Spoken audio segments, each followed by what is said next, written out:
സംസ്ഥാന സർക്കാരിന്റെ അതിദാരിദ്ര്യ നിർമ്മാർജ്ജന പദ്ധതിയിലൂടെ ദുരിതക്കയത്തിൽ നിന്നും കരകയറിയവർ നിരവധിയാണ്. കിടപ്പാടവും ജീവിതമാർഗവുമില്ലാതെ കഴിഞ്ഞിരുന്ന കണ്ണൂർ മലപ്പട്ടത്തെ ശോഭന ഇപ്പോൾ സർക്കാരിന്റെ കരുതലിൽ സന്തോഷകരമായ ജീവിതം നയിക്കുകയാണ്.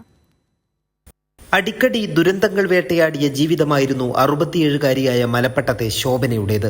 14 വർഷം മുൻപ് ഭർത്താവ് രോഗബാധിതനായി മരണപ്പെട്ടതായിരുന്നു ആദ്യ ആഘാതം. കൂലിപ്പണിയെടുത്ത് മക്കളെ വളർത്തി ശോഭന കുടുംബത്തെ നയിച്ചു.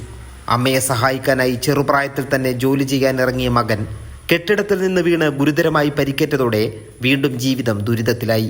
ചോർന്നൊലിക്കുന്ന ഷീറ്റ് മേഞ്ഞ വീട്ടിൽ അർദ്ധപട്ടിണിയുമായി കഴിയുന്നതിനിടെയാണ് സർക്കാരിന്റെ കരുതലെത്തുന്നത്. പിന്നെ ആ വീട് എല്ലാം പൊളിച്ചാക്കിയതിൻ്റെ ഇപ്പം അപ്പുറത്തെ പറമ്പത്തൊരു സീറ്റ് കെട്ടിയിട്ട് ഞങ്ങൾ 8 മാസത്തോളം നിന്നു. പിന്നെ ഇവരെല്ലാം കൂടി ഇടപെട്ടും പഞ്ചായത്തിൽ നിന്ന് പാസ്സായി വീട് ലൈഫിൻ്റെ ആ പൈസ കിട്ടാൻ തുടങ്ങി. അതിനുള്ളൊരാളെ ആക്കി തന്നു. പണിക്ക് എല്ലാം നമ്മൾ മെമ്പർ എല്ലാം ചെയ്തു തന്നു. മലപ്പട്ടം പഞ്ചായത്താണ് അതിദാരിദ്ര്യ നിർമ്മാർജ്ജന പദ്ധതിയിൽപ്പെടുത്തി ശോഭനയെ പുതിയ ജീവിതത്തിലേക്ക് കൈപിടിച്ചുയർത്തിയത്. ഇവർക്ക് ഏറ്റവും പ്രധാനപ്പെട്ട വീടാണ് ആവശ്യമെന്നുള്ളത് കണ്ടെത്തി ഇവർക്ക് വീട് ഉണ്ടാക്കി കൊടുക്കാൻ സാധിച്ചിട്ടുണ്ട്.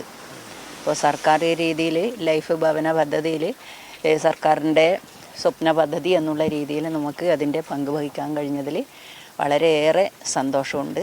വാദസംബന്ധമായ അസുഖമുള്ള ശോഭനയ്ക്ക് ആവശ്യമായ മരുന്നുകളും സൗജന്യമായി ലഭിക്കുന്നുണ്ട്.